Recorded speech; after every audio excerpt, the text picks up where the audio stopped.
Hey, it's me, Silvanici, and I am here to continue my mission of archiving all of my sketchbooks. So this was the last sketchbook that I started in 2024, and the first one I completed in 2025 because it spanned from December 2nd to January 6th. So just about a month to complete this one. And this first page here just has some dried flowers taped to it. I definitely have some thoughts on the sketchbook as a product, but we can talk about that at the end. But right now, let's just get into the art. So the first spread is one of those situations where the pages are kind of like glued together and they don't lay down quite flat. So I didn't actually use this, which is kind of silly because I just did swatches on the first couple pages. I certainly could have swatched on this page, but anyway, we just have a super S drawn by my partner. And then, like I said, we have a bunch of swatches on these next couple pages. So first is just my watercolors, including my granulating watercolors. And then I have all of my Tombow markers and other water-based markers that are similar. And then I have all of my Neocolor 2s, and I put water on half the swatch since some of the colors, specifically the browns, really change a lot when you apply water. And then I also swatched all of my inks, which these are all just samples pretty much, except the Diamine Pink. I think that's the only full bottle that I had at this time. But right when I got this sketchbook, I might have ordered it at the same time I got this carbon ink.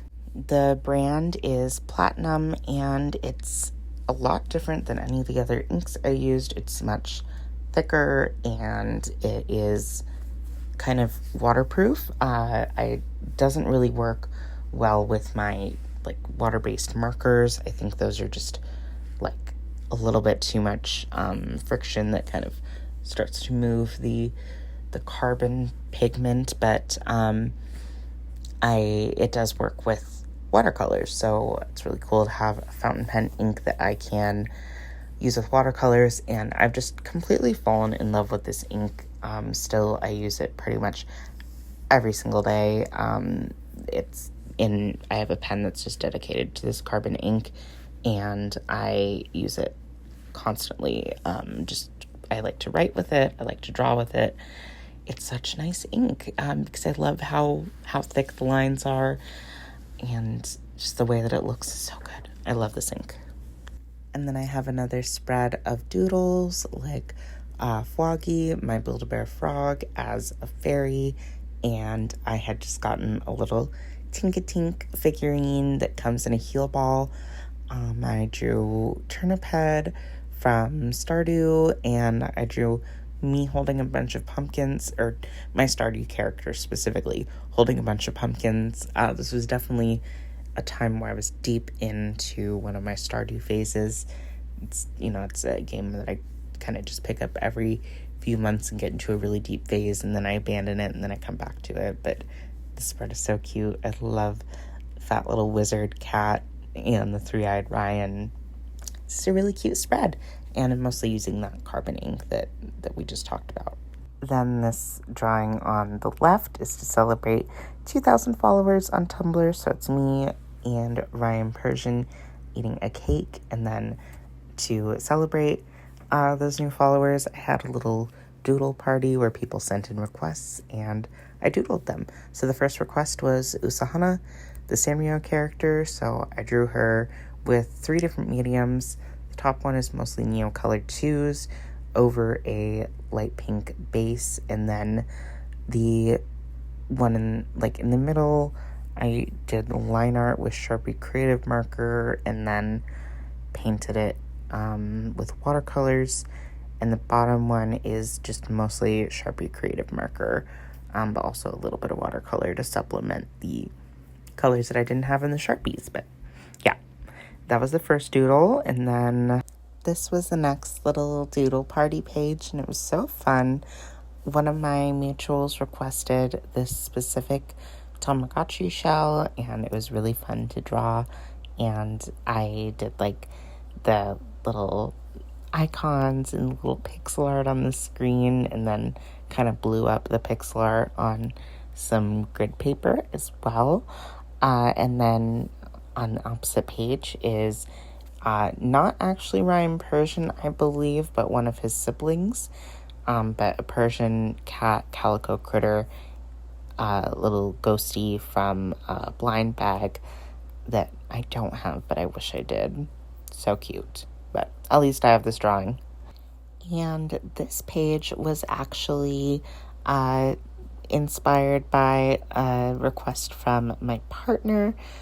He sent in a request for, I think it was Pachaco in an apple orchard, and I just felt inspired to make him tiny, and then to make him wear an apple, and make him carry an apple, and I incorporated Squirmy, the worm, who you might have seen if you've seen other sketchbook tours of mine, but I love how this turned out, and I especially loved the yellow and pink sunset in the background and the moss on the trees.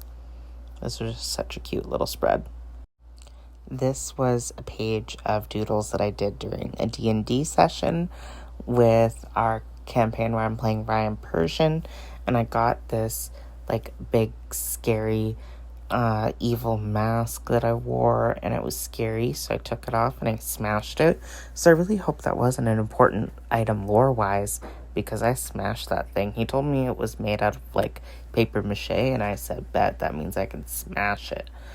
And then the above that is Marty Blartfest, I believe his name was. It was this dwarf that we like kidnapped, and I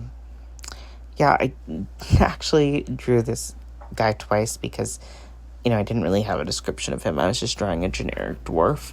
And the first drawing I did of just my idea of a generic dwarf, it was literally just exactly how I draw my boyfriend. So, he is kind of a sexy dwarf man, so. And this spread is so cute. So on the left is two of my little calico critters.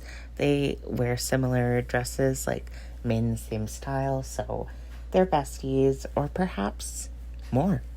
Who knows? Underneath that is Toast, my sister-in-law's cat, referencing this song that my mom liked when I was a kid that was just from like a radio show, and it was recorded and put on YouTube that was about toast, and it said yeah toast, so yeah toast, because the cat's name is Toast. And then on the right page is my little Stardew crew.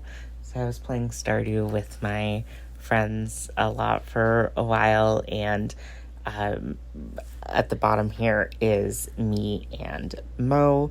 Mo's carrying the watering can because that's what they do, and I'm carrying the pickaxe because that's what I do. I go in the mines and I murder those soot sprites.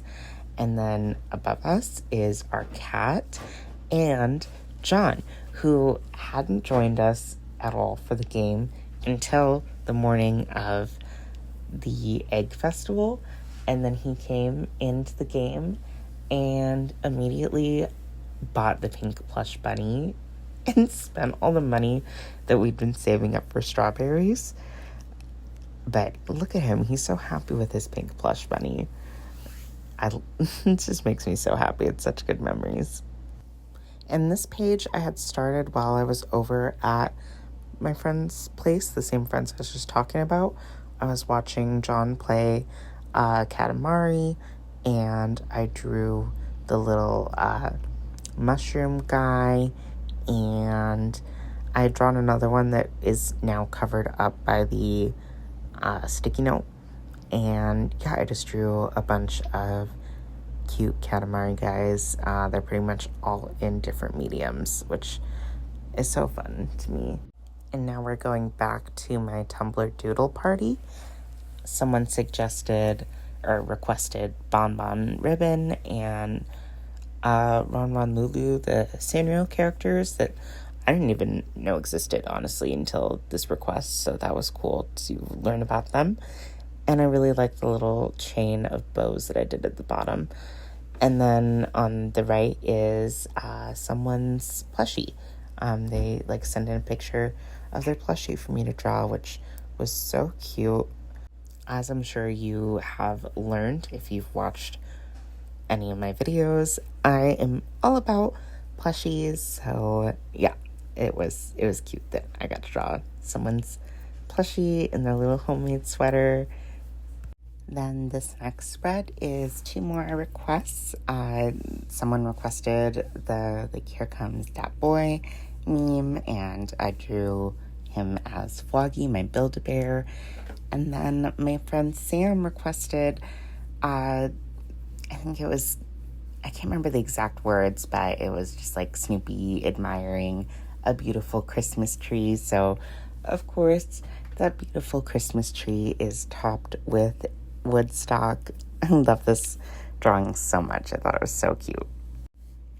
Then our next spread is a bunch of bats. So I drew like a Honduras fruit bat and just various bats that I found. I think all these references were from Pexels. And if you're not familiar with that, then it's just a website where like photographers can upload photos that can be used for free for creative projects, whether it be drawing references or other stuff as well. But yeah. And then here's a spread full of swatches of my friend's ink samples.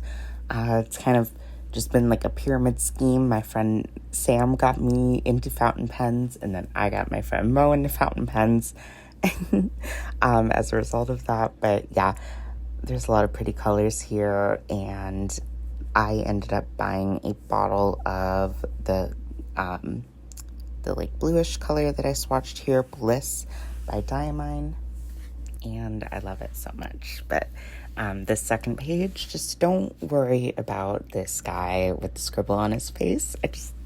I didn't like how his face looked, so I scribbled it out and didn't really realize how it was going to look until afterwards. But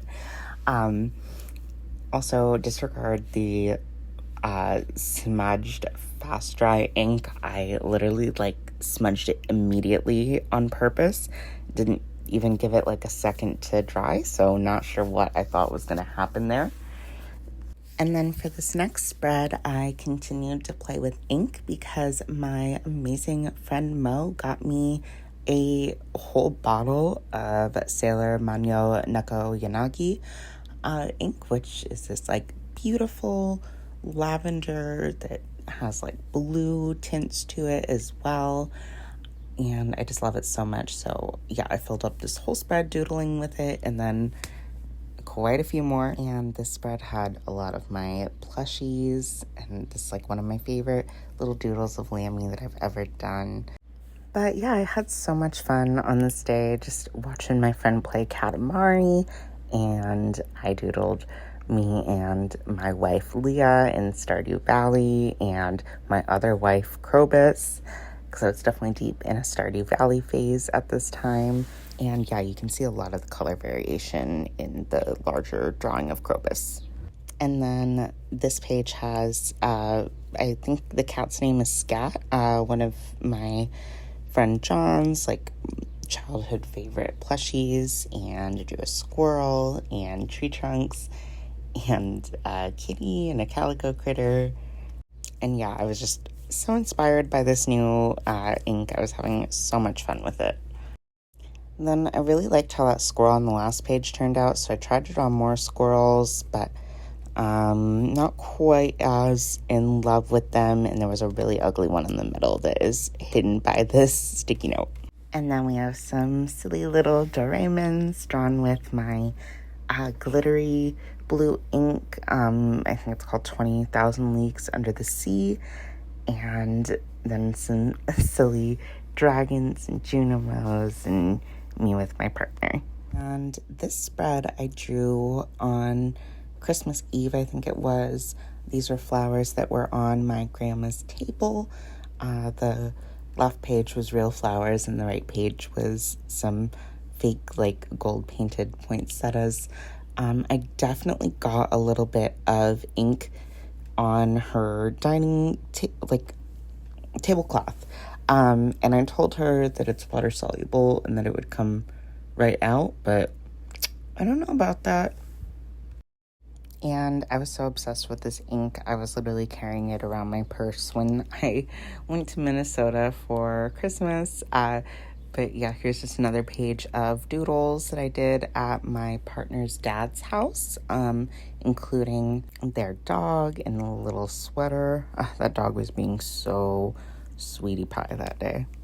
And then this next spread is Squirmy the Worm themed Christmas doodles and lots of Moomins, because I got a Moomin plushie for my sister-in-law and she loved it so much. I loved it so much I wanted to keep it for myself, but I ended up getting myself a tiny little Moomin that I love just as much. And then I got to try the markers that my grandma got me for Christmas after I told her how much I love Tombow markers. She got me this set from her company that she uses for like her card stuff called Stampin' Up. I know I've seen other people get products from them as well that they've found like thrifting, but these markers, I love them. They're really good and they smell really good too. So I would highly recommend.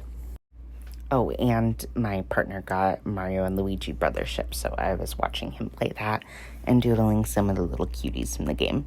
Then this next spread, I remember drawing at my friend's apartment. I was drawing the little turtle palm pal that I got for Christmas and a plushie of the red deer or elk, whatever it is, but the little guy that the guy rides in Princess Mononoke.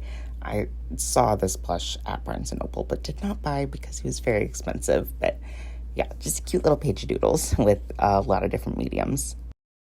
And then here's a little drawing I did from life of my friend's two cats, Ether and Nyx. And then above them is a painting on the wall of Berta, their rabbit friend who sadly had passed away shortly before this. And then the opposite page just has doodles based on an outfit I saw on Tumblr and a photo of a strawberry like splashing into milk.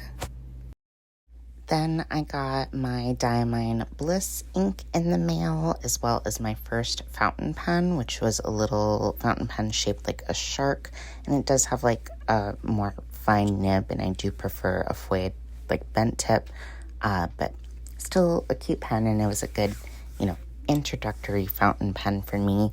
I think this was the same night I got my Angel Gotchi in the mail, which is why I drew so many little angel Tamagotchis. And yeah, this sketchbook is just so many pages full of ink doodles, but here's another page of ink doodles. Some of them are with my new pen, some of them are with my foiled tip dip pen, and it was Ryan Persian's first birthday right around then as well, which his birthday, we just celebrated on January 1st, since that's the day that I got him. And then we have something that really, I think, helped my art practice evolve a lot. I started doing Burp Fest, which is co-hosted by Monkey Mintaka, and it's just every day in January you draw a different bird from the list, which I unfortunately did not complete, but I definitely want to complete it next year. But drawing these birds was really good for me. I think I learned a lot. So for every bird, I started with some blind contours with markers, and then some doodles that were not blind, and then I did a full mixed media illustration. This one was watercolor and neocolor too, and I love how it turned out. So yeah, even though I didn't complete this challenge, it really made me fall in love with drawing birds. I do that all the time now and love how this one turned out. And then the next page is the piping plover, little guy who lives on the beach, and yeah, I love how the little illustrations of him turned out as well. So most of my final illustrations for Burp Fest were just watercolor and Neocolor too, and this one was also done with my black fountain pen as well. And then day 3 was the lazuli bunting, and this guy was with this little like purple spiky flower a lot, so I drew some of those as well, but more stylized. It definitely doesn't look realistic to the flowers that he was standing on in all of the reference photos. But stylization is something that I'm really trying to work on, so yeah. And that brings us to our second to last spread. So as I think I mentioned, my friend Mo and I made some sketchbooks together. So my next sketchbook after this was actually Baby Muppets themed, because I have some super cute Baby Muppets fabric. I believe it's from 1989, maybe 88, but anyway, 80s Baby Muppets, so cute, so I had to draw them. And I just love the Kermit with the little bee on his finger. I think it's the cutest thing ever. It was vaguely inspired from a like promotional photo that they'd taken of the Baby Muppets back in the 80s. And that actually brings us to the final spread, which was just some little plushies that I had sewn on Tumblr celebrating the year of the snake. And then I've kind of gotten in the habit of drawing a picture of me and Ryan Persian together on the last page of every sketchbook. So here we are. And yeah, thank you so much for watching me yap about my sketchbook. Let me know what you think about this format with having like the photos and the videos. The reason that I'm doing it this way is because so many of my sketchbooks have pieces of paper in between each page to keep them from like transferring to the other page. And I feel like if I'm flipping through and then having to take a piece of paper out every time, it kind of like ruins the experience of, you know, flipping to the next page and seeing that full spread, because half of it's covered up at first. So that's why I'm doing photos instead of just like a video of me flipping through. And I also think it's a lot easier for me to tell you guys my thoughts if I'm doing a voiceover rather than recording me talking and flipping through at the same time. So yeah. And then at the beginning, I told you guys that I was going to discuss my thoughts on this sketchbook. So this was the Canson Graduate Mixed Media sketchbook. I think I spent about $15 or $16 for it on Amazon. And it is the exact same paper that I use in my handmade sketchbooks, except since this is, you know, intended to be a sketchbook rather than the single like sheets of paper in the pad that I buy, the texture is like the same on both sides of the paper, and it's slightly different on the front versus the back of the like pad of paper. Not enough to bother me, but yeah, this paper like feels a little bit thinner to me, even though it's the exact same weight. But maybe that has to do with the fact that they must have like pressed it on both sides of the paper to have the right texture rather than just one side of the paper. But yeah, this is a good sketchbook. It does have like a weird kind of waxy coating on the front that I don't like, because it started like flaking and peeling pretty early, especially along the spine. But you know, that doesn't really matter. It's great quality paper. This is one of my favorite types of paper that I've used. If you are into wet media, I would definitely recommend it. You know, maybe not like if you're exclusively a watercolor artist, but it works very well for watercolor. You could do 2 different watercolor paintings on each side of the page and they won't bleed through. My fountain pen ink doesn't bleed through, even like the really heavy ones and the really dark ones. So yeah, this is a great sketchbook, but I probably will not be repurchasing because I plan to just continue to do handmade sketchbooks, because like it's way more cost effective for me to buy a big pad of this paper and turn it into a sketchbook rather than buying this one, because when I do that I end up with more pages and like per dollar. This was definitely like paying a little bit more, but I mean, that's also the convenience of having a sketchbook already made for you rather than making them yourself. I know not everyone would be willing to put in the time for that. But yeah, good sketchbook. Some nice, fun, artistic growth, even though this was mostly just doodles. I definitely think just doodling with my pen, like just going straight in with the pen, is a great way to build, confidence with your drawing and to just loosen up. So that's what I did here, and I'm excited to show you guys the completed Muppet Babies sketchbook next. So stay tuned for that, and thanks for watching. Love ya.